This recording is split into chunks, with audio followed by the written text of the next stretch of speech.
मुख्यमंत्री एकनाथ शिंदे यांच्या नेतृत्वाखाली तिरंगा रॅलीचं आयोजन। आज ठाण्यामध्ये उपमुख्यमंत्री एकनाथ शिंदे यांच्या नेतृत्वाखाली तिरंगा रॅलीचं आयोजन करण्यात आले होते।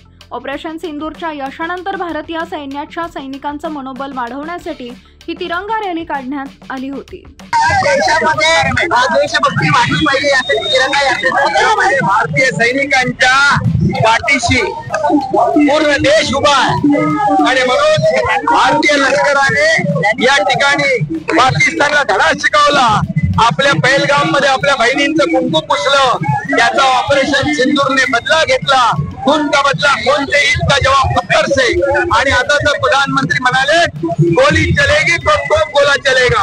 आणि म्हणून मी आदरणीय प्रधानमंत्री नरेंद्र मोदीजींचं पण अभिनंदन करतो आणि लष्कराच्या तिन्ही सेना यांचं अभिनंदन करतो आणि म्हणून त्यांच्या पाठीशी पूर्ण देश आहे, म्हणून ही तिरंगा रॅली काढलेली आहे। वंदे